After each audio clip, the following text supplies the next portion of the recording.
riding horse.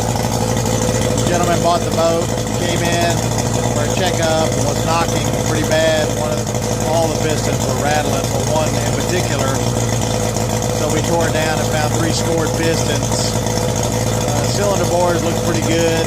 Have about 1.5 to about 3 thousandths clearance, and the new pistons took up that clearance and put us back to about 1.5 to 1.8.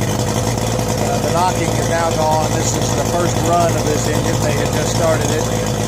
We rebuilt the carburetors, replaced the water pump and the gear oil.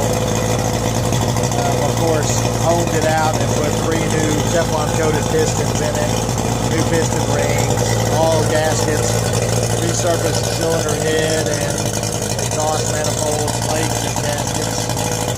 Matthew's just tidying up some wiring right now. We replaced the oil tank sensor, factory Yamaha sensor right there with their blue wire.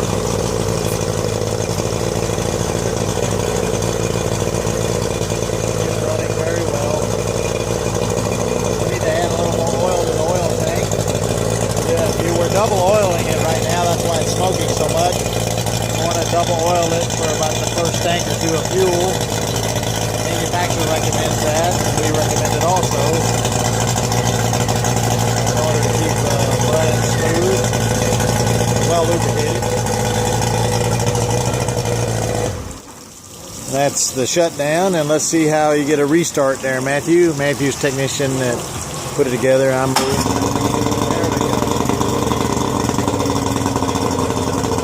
normal high idle switch that Yamaha has that causes them to high idle until the computer says to low idle. But the water pump's pumping good. It's a nice boat and it's in good shape now, and he takes good care of it. Shouldn't have any problems keeping the fuel clean, and a good water pump impeller at all times, good fuel lines and primer bulbs. Shouldn't have any issues. Seems to run good. Matthew, that high idle, is that a normal? Yeah, it's got electronically controlled ignition shot and everything all. Right, this is electronic computerized ignition circuit. It does that on the initial startup. The timing control is right there. We've rebuilt the carburetors as well. We've opened them up and cleaned them out, acid dipped them. Can we start it one more time just for the video? So what do you think you got on this runtime? 5 minutes? Maybe 5 minutes, 3, 4, 5 minutes. Watch out, Carter. Here we go. And this time I want to run it and shift gears and let it idle down by itself. Okay, we're back recording.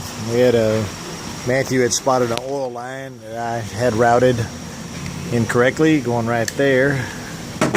And it was touching the flywheel and it had cut it a little bit, so Matthew spotted that, and he's installing a new oil line to replace that one that I routed improperly. Let me over here, Carter. So I just had it going outside the starter instead of behind the starter and through a little bracket. Might be a little hard to see with this video. Anyway, it'll just take a minute. We'll get that resolved. We'll start it back up and do the gears. Alright, so that just took a minute to get the oil line corrected. And start. That's the cold start or whatever. We'll give it a minute. And you can see they got the flywheel cover off right now to monitor that the oil line is not being affected. You can see how easy it would be to have that accidentally touching. The manufacturer kind of installed that pretty close, so we'll have to tie that back a little bit more. Matthew's adjusting the idle since we had the carburetors off. Get my camera on focus. Idling down just a little bit too low.